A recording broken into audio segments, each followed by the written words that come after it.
Hello dear, स्वागत है आपका इस वीडियो में। आज से क्लास 10th का हिस्ट्री का जो ऑब्जेक्टिव है उसको मैं स्टार्ट करने जा रहा हूँ। अगर आपने घर पे एनसीईआरटी का रीडिंग दिया होगा तो आपको बिल्कुल समझ में आएगा। वैसे आप सिर्फ देखिएगा फिर भी आपको समझ में आ जाएगा। तो मैं चाहता हूँ कि आप शुरू से लेकर अंत तक इस वीडियो को देखें। टाइम अगर की कमी है तो आप 1.5x करके अभी आप देख सकते हैं। तो चलिए स्टार्ट करते हैं। आपका फर्स्ट चैप्टर का नाम है यूरोप में राष्ट्रवाद। आपको पता है पूरे पृथ्वी पर टोटल 7 वो क्या है कॉन्टिनेंट है, बोले तो महाद्वीप। उसी में से एक महाद्वीप जिसका नाम यूरोप है। क्योंकि हम लोग क्लास 10th में वर्ल्ड हिस्ट्री के बारे में पढ़ते हैं तो आपको पता है जो 7 वो है कॉन्टिनेंट, उस सबसे बड़ा क्या है एशिया है। सेकेंड में आपका क्या आता है अफ्रीका आता है। उसके बाद है नॉर्थ अमेरिका, उसके बाद है साउथ अमेरिका। उसके बाद आपको कहा जाएगा अंटार्कटिका। छठा में यूरोप और सातवां में कहा जाता है आपका ऑस्ट्रेलिया है। तो हम लोग यूरोप में राष्ट्रवाद के बारे में पढ़ेंगे। राष्ट्रवाद क्या है? अपने देश के प्रति प्रेम की भावना को क्या कहते हैं राष्ट्रवाद कहते हैं। तो चलिए हम लोग स्टार्ट करते हैं। इसका पहला क्वेश्चन है यंग यूरोप की स्थापना कब हुई थी? यंग यूरोप की स्थापना कब हुई थी? तो आपको पता है कि यंग यूरोप का जो स्थापना हुआ था 1928 में हुआ था जी। कब हुआ था? 1928 में। सेकेंड है यंग इटली की स्थापना किसने की थी? तो आपको पता है कि मेजनी जो था उन्होंने ही क्या किया था आपका यंग इटली का किया था स्थापना किया था। क्वेश्चन नंबर थर्ड है यंग यूरोप की स्थापना किसने किया था? तो यंग यूरोप कहे या यंग इटली कहे, आपको दोनों का आंसर क्या मारना है मेजनी। गैरिबाल्डी का नाम सुने होंगे आप। गैरिबाल्डी एक पैसे से क्या था नामिक था। विक्टर एमेनुएल आपको पता है प्रधानमंत्री था। मुसोलिनी आपका क्या था इटली के एक ये भी क्या था इटली के ये भी एक तानाशाही था। क्वेश्चन नंबर 4 है आपके सामने इटली में राष्ट्रवाद का जन्मदाता कौन था? इटली में राष्ट्रवाद का जन्मदाता कौन था? तो ये इटली में राष्ट्रवाद का जन्मदाता है ना किसको कहा जाता है? तो मेटरनिक, मेजनी, नेपोलियन, गैरिबाल्डी। आपको पता है कि नेपोलियन को है ना जब वो आया था तो उसको लोग अग्रदूत कह के पुकारे थे। तो इटली में राष्ट्रवाद का जन्मदाता नेपोलियन बोनापार्ट को कहा जाता है जी, नेपोलियन। आगे क्वेश्चन नंबर 5 है इटली के एकीकरण का मसीहा कौन था? इटली के एकीकरण का मसीहा कौन था? तो इटली के एकीकरण का मसीहा किसे कहा जाता है?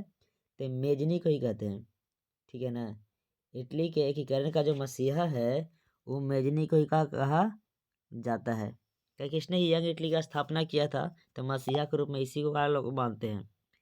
क्वेश्चन नंबर 6 है इटली के एकीकरण की तलवार कौन था? आपको पता है गैरिबाल्डी को इटली के एकीकरण का तलवार कहा जाता है जी, है ना। इटली के एकीकरण की तलवार किसे कहा जाता है? गैरिबाल्डी। आइए बताएं कई बार बहुत बार क्वेश्चन आ चुका है गैरिबाल्डी क्या करता था? तो पेशा से एक नाविक था, नाव चलाता था जी। क्वेश्चन नंबर 7 है कि इटली एवं जर्मनी वर्तमान में किस महादेश के अंतर्गत आते हैं? आपको पता है इटली और जर्मनी में अभी आता है कहाँ?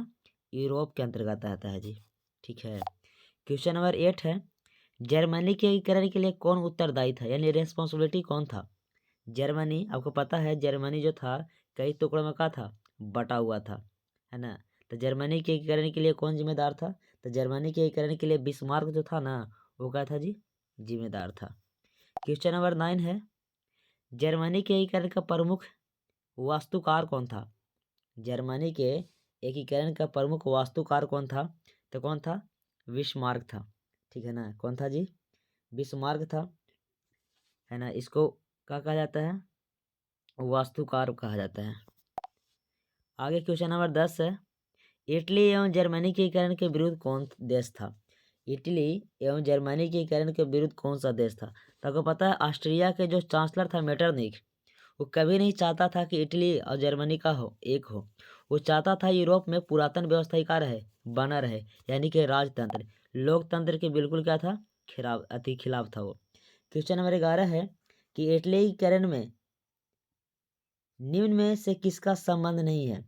इटली के एकीकरण में निम्न से किसका संबंध नहीं है? ध्यान से रखिएगा नहीं पूछ रहा है। तो इसमें किसका संबंध नहीं है जी? तो बिस्मार्क, है ना। बिस्मार्क का संबंध इसमें नहीं है। क्वेश्चन नंबर 12 है, फ्रांस की क्रांति का प्रमुख कारण क्या था? फ्रांस की क्रांति का प्रमुख कारण कौन था? क्या था? प्रजातंत्र शासन, निरंकुश शासन, गिरफ्तारी की मनसबदारी। तो आपको पता है ये जो फ्रांस की क्रांति हुआ था इसका मेन कारण था निरंकुश शासन, और भी कई कारण थे। आप 1789 फ्रांस की क्रांति आप पढ़ोगे क्लास 9th में, तो आपको पता है कि फ्रांस की क्रांति जो हुआ था लुई 16वां के शासनकाल में हुआ था। आपको पता है इसकी पत्नी का नाम था मैरी एंटोन, जो ऑस्ट्रिया की एक राजकुमारी थी, ठीक है ना। और अभी ये भी सुने होंगे मेटरनिक कहता था, है ना, जब फ्रांस सीखता है तो पूरे यूरोप के क्या होता है, सर्दी जुकाम हो जाता है जी। चलिए क्वेश्चन नंबर 13 है 13, फ्रांस की क्रांति का अग्रदूत किसे कहा जाता है? फ्रांस की क्रांति का अग्रदूत किसे कहा जाता है? नेपोलियन, वाल्तेयर, दिदरो या रूसो को? तो आपको पता है रूसो बहुत बड़ा का था, दार्शनिक था, है ना। तो इसे अग्रदूत कहा जाता है क्योंकि वैसे साथ तो सब था, नेपोलियन, वाल्टेयर, दिदरो, है ना, लेकिन रूसो जो था ना उसको अग्रदूत कहा गया। ये एक दार्शनिक था, दार्शनिक का काम है ना, चीज़ों को बताना, बुद्धिजीवी वर्ग के जो लोग थे।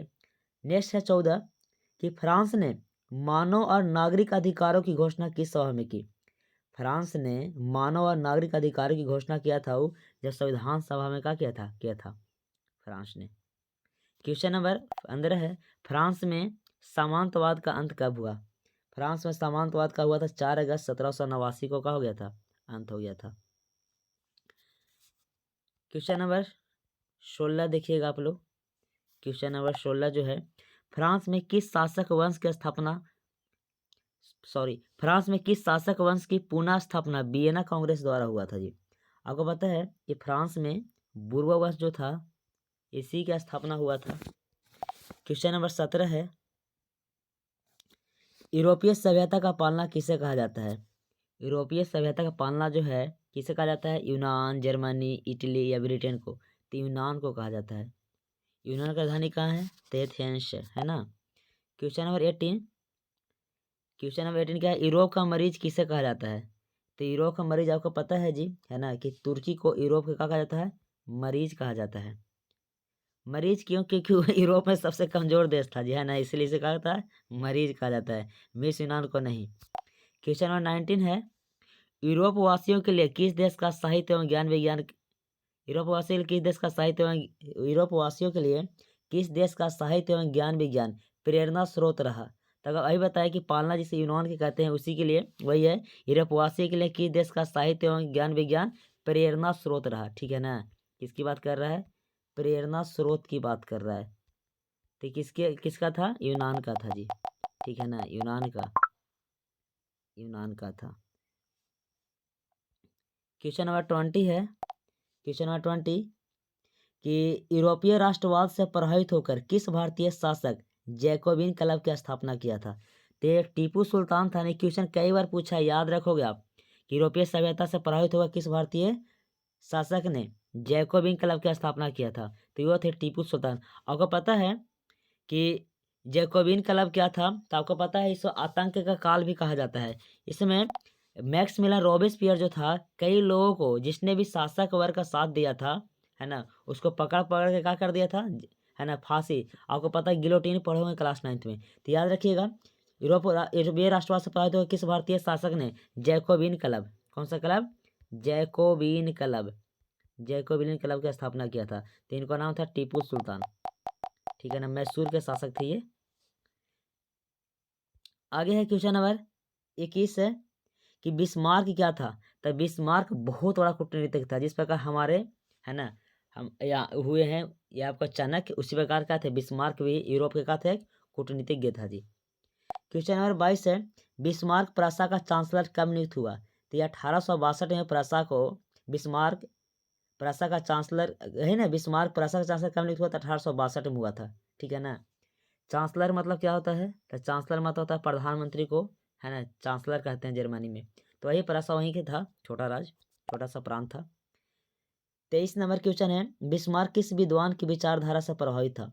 तो ये जो था हीगेल जो थे, है ना, उनके विचार को बहुत ज़्यादा ही क्या करते थे, तवज्जो देते थे, बहुत ज़्यादा उनके विचार बहुत ज़्यादा इनको प्रभावित करता था।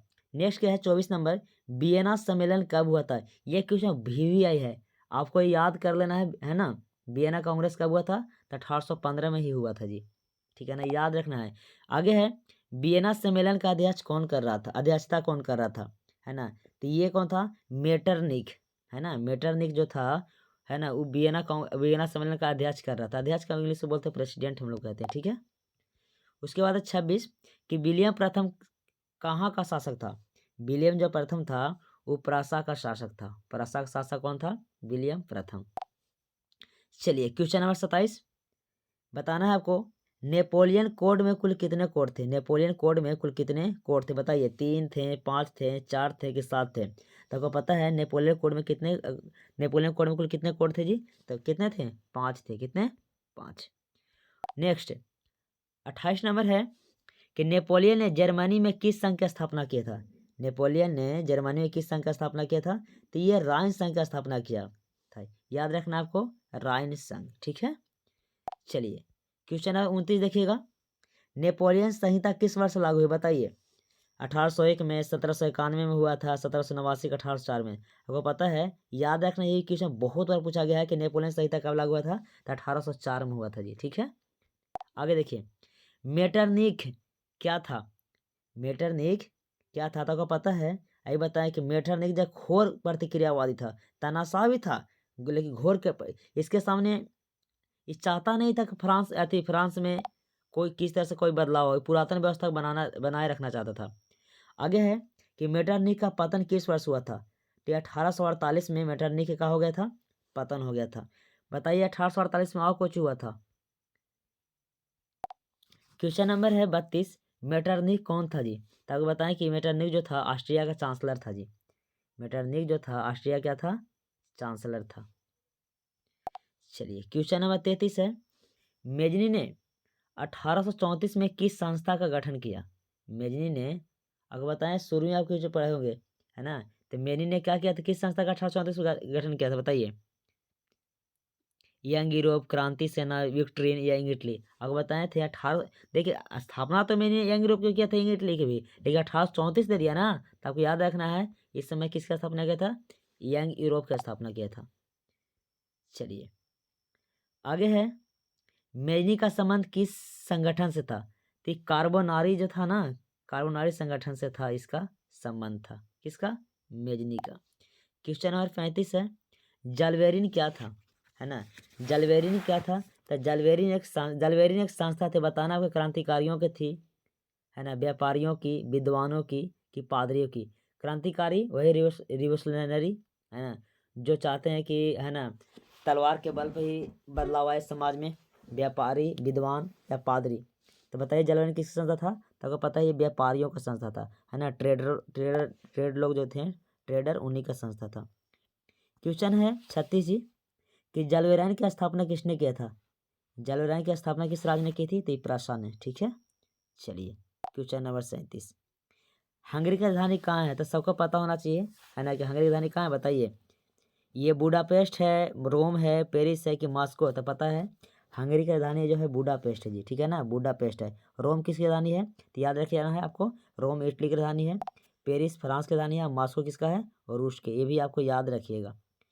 चलिए आगे है, हंगरी का भाषा क्या था? तब जाहिर सी बात है ना, फ्रेंच तो बोला जाता है फ्रांस में, पोलिश बोला जाता है पोलैंड में, इतालवी इटली में। तो बचिया कौन था? हंगरी का राजधानी क्या था? है ना, मैग्यार था, ये म्यांमार का, मैग्यार था, ठीक है ना, मैग्यार, म्यांमार लिख दिया है ना, मैग्यार था, ठीक है। चलिए क्वेश्चन नंबर 39 है जी, हंगरी के आंदोलन का नेतृत्व किसने किया? है ना, तो हंगरी में जब आंदोलन हो रहा था ना, तो उस समय, है ना, कोसुत जो था वो क्या कर रहा था? नेतृत्व कर रहा था, यानी लीडरशिप कर रहा था, ठीक है। क्वेश्चन नंबर 40 देखिएगा, हनोई समझौता कब हुआ? है ना, हनोई समझौता कब हुआ था बताइए? कब हुआ था बताइए? 42 में, 43 में, 44 में कि 46 में? तो याद रखना है, हनोई समझौता हुआ था 1946 में, यानी कि 1946 में हुआ था जी। क्वेश्चन नंबर 41 है, क्वेश्चन 41 है, सेडेवा के युद्ध में किसकी पराजय हुई? सेडेवा का जब युद्ध हुआ था, प्रसा, सार्डिनिया, नेपल्स या ऑस्ट्रेलिया के? तो याद रखना है, सेडेवा का जब युद्ध हुआ था ना, तो ऑस्ट्रेलिया का हुआ था इसमें, ऑस्ट्रिया, है ना, यूरोप में ऑस्ट्रेलिया ई कॉन्टिनेंट है, याद रखिएगा, ऑस्ट्रिया की बात हो रहा है, ठीक है। क्वेश्चन नंबर 42 आपका, कि सेडेवा का युद्ध किनके मध्य हुआ? है ना। तो ये हुआ था ऑस्ट्रिया प्रासा के बीच में। तो आपको पता है इसमें ऑस्ट्रिया का हो गया था, हार गया था। प्रासा का हो गया था, जीत गया था। ऑस्ट्रिया प्रासा के बीच में, दोनों के बीच में क्या हुआ था, युद्ध हुआ था। क्लियर है। क्वेश्चन नंबर 44 देखिएगा। 44 का था जर्मनी के एकीकरण कब पूरा हुआ था। तो आपको पता है 1871 में क्या हो गया था, जर्मनी का एकीकरण पूरी तरह से हो गया। 300 छोटे मोटे राज्य में क्या था, बांटा हुआ था जर्मनी जी। जिस प्रकार हमारा देश भारत बटा हुआ था, है ना, जिसको सरदार वल्लभ भाई पटेल ने क्या किए थे, एक किए थे। आगे है कि जर्मनी राइन राज्य का निर्माण किसने किया था। तो जर्मनी राइन राज्य का निर्माण किसने किया था, तो नेपोलियन बोनापार्ट ने था ना, उसी ने क्या किया था, निर्माण किया था। क्वेश्चन नंबर 46 46 देखिएगा। लिखल है यूनान को स्वतंत्रता संग्राम में किसकी पराजय हुई। यूनान के स्वतंत्रता संग्राम में किसकी पराजय, रूस की, फ्रांस की, यूनान की तुर्की की। तो यूनान के स्वतंत्रता संग्राम में, है ना, तुर्की को जो तुर्की का हो गया था, हार गया था जी। तुर्की का हो गया था, हार गया, पराजित हो गया था। क्वेश्चन नंबर 48 है क्रीमिया, है ना, क्रीमिया के युद्ध, क्रीमिया के युद्ध कब हुआ था। तो क्रीमिया के युद्ध हुआ था 1853 से 54 के बीच में। अभी पता है अभी क्रीमिया को हथिया लिया है रूस जी, है ना, ये तो 1853 की बात हो रहा है ना। क्रीमिया को अभी रूस का कर लिया था, हथिया लिया था। इस पर बहुत सारा अमेरिका ने सैंक्शन भी लगा दिया था। आगे है कार्बोनारी का स्थापना कब हुआ था। तो आपको बताए थे अभी कि कार्बोनारी एक का था, कार्बोनारी का संबंध किससे था। तो आपको बताया मेजनी से इसका क्या था, संबंध था। बताइए कार्बोनारी का स्थापना कब किया था, मेजनी ने 1810 में किया था। कब किया था, 1810 में। आगे है क्वेश्चन नंबर 49 कि काउंट कावर को विक्टर इमैनुअल ने, काउंट कावर को विक्टर इमैनुअल ने, है ना, किस पद पर नियुक्त किया था। ठीक है ना, किस पद पर क्या किया था, नियुक्त किया था। ठीक है ना। तो इससे आपको पता है कि काउंट कावर को विक्टर इमैनुअल ने किस पद पर नियुक्त किया था, बताइए। तो ये जो था इसको प्रधानमंत्री बनाया था। क्या बनाया था, प्रधानमंत्री। ठीक है ना। आगे है 50 नंबर, राष्ट्रवाद की अवधारणा का जन्म किस घटना से माना जाता है ना। तो फ्रांस की क्रांति से, है ना, राष्ट्रवाद की अवधारणा का जन्म माना जाता है। देखिए फ्रांस में, यूरोप में अधिकतर जो क्रांति हुआ है ना, वो अधिकतर हुआ है फ्रांस में। इसीलिए ऐसे नहीं मैटर नहीं कहता था कि, है ना, कि फ्रांस को जब छींकता है तो पूरा यूरोप का सर्द जुकाम हो जाता है, क्योंकि बहुत ही प्रभावित किया था वो आंदोलन को।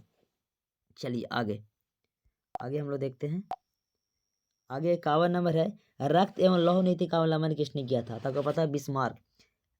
क्योंकि, है ना, ये गांधीवादी की तरह नहीं थे। ये कहते थे कि जैसे, है ना, जैसे भी हमको कहा, जैसे भी हमको मिलना, जैसे भी हमको अधिकार मिले, हमको बस वही था। रक्त एवं लौह नीति का उल्लंघन किसने किया था, तो बिस्मार्क। बिस्मार्क पता है कूटनीतिज्ञ था जी। लाल कुर्ती का गठन किसने किया था। तो लाल कुर्ती का गठन किसने किया था, गैरीबाल्डी ने। ठीक है ना, गैरीबाल्डी ने क्या किया था, लाल कुर्ती का गठन किया था। चलिए आगे 53, फ्रैंकफर्ट की संधि कब हुआ था, तो 1871 में, है ना। जब एक हुआ था, है ना, जर्मनी जब एक हुआ था, तो उस समय क्या होता, फ्रैंकफर्ट के क्या हुआ था, संधि हुआ था, यानी कि 1800 कब हो जाएगा, 71। ठीक है। क्वेश्चन नंबर 54 है जी, वर्साई की संधि कब हुआ। वर्साई की संधि कब हुआ था, तो 1919 में हुआ था, 1918 में, बताइए। है ना, दोनों ऑप्शन है। तो 1919 में कब हुआ था, अभी याद रखना, 1919 में भारत में जलियांवाला बाग हत्या हुई कांड हुआ था 13 अप्रैल को। ठीक है ना। आगे है मरियान किस देश के राष्ट्रवाद का, मरियान किस देश के राष्ट्रवाद का प्रतीक था। फ्रांस का, जर्मनी का, इटली के, रूस का। तो पता है कि मरियान जो था फ्रांस का था। कहाँ के, फ्रांस के। चलिए आगे क्वेश्चन नंबर 56 है कि इंग्लैंड का कौन कवि यूनानियों के स्वतंत्रता के लिए यूनान में ही शहीद हो गया था जी, है ना। इंग्लैंड के जो कौन सा कवि तो जो था, यूनानियों के स्वतंत्रता के लिए यूनान में ही कहा गया था, यूनान में कहा गया था, शहीद हो गया था। ठीक है ना, शहीद हो गया था यूनान में ही, बताइए। है ना, तो लॉर्ड बायरन जो था, ये जो लॉर्ड बायरन दिख रहा है ना, तो इंग्लैंड के रहने वाला था, लेकिन यूनानियों के स्वतंत्रता के लिए यूनान में ही कहा गया था, शहीद हो गया था। और आगे है क्या, 57। आपको पता है गरीवाली पेशे से क्या था, तक पता है गरीवाली क्या था, कि नाविक था, नाव चलाने वाला था, सेलर जिसको बोलते हैं इंग्लिश में। ठीक है। आगे है 58 नंबर है चार्टिस्ट आंदोलन कहाँ संपन्न हुआ। चार्टिस्ट आंदोलन कहाँ पे का हुआ था, संपन्न हुआ था। तो ये हुआ था इंग्लैंड में जी। ठीक है ना, याद रखिएगा। क्वेश्चन नंबर, है ना, 59, वार एंड पीस किसकी रचना है। वार मतलब होता है युद्ध, और पीस मतलब क्या होता है, शांति। तो वार एंड पीस किसकी रचना था? लियो टॉलस्टॉय। आपको याद रखना ही रखना है आपको, ठीक है ना। ये क्वेश्चन भी बहुत इंपॉर्टेंट है। क्वेश्चन नंबर 60 है, किस युद्ध के बाद जर्मनी का एकीकरण का हुआ था? पूरा हुआ था। तो सेडोन के युद्ध के बाद क्या हुआ था? जर्मनी का एकीकरण पूरा हो गया था। बताओ जर्मनी का एकीकरण क्या हुआ था? 1871 में जी, ठीक है। चलिए आगे देखिएगा, क्वेश्चन नंबर 61 है, किस युद्ध के बाद इटली का एकीकरण का हो गया था? पूरा हो गया था, है ना। तो सेडोन के युद्ध के बाद, ठीक है ना। किसका युद्ध के बाद? सेडोन के युद्ध के बाद इटली का एकीकरण का हुआ था? पूरा हो गया था, सेडोन। चलिए क्वेश्चन नंबर 62 है, किस संधि द्वारा जर्मनी का एकीकरण पूरा हुआ था? तभी आपको बताया कि फ्रैंकफर्ट के संधि द्वारा क्या हुआ था? पूरा हो गया था।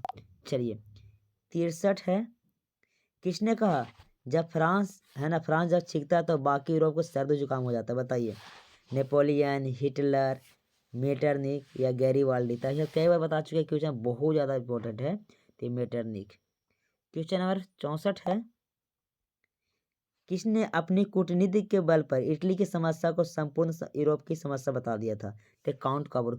हुआ क्या था ना कि इटली पर कोई ध्यान नहीं देता था, तो ये क्या करता है, काउंट कबर बिना कहले क्या करता है, मदद कर देता है। और फिर इसको जब, है ना, फिर इसको वर्ल्ड मंच पर बुलाया जाता है, तो इसको समस्या का ये क्षेत्रीय समस्या था, है ना, इसे अंतर्राष्ट्रीय समस्या बना देता है।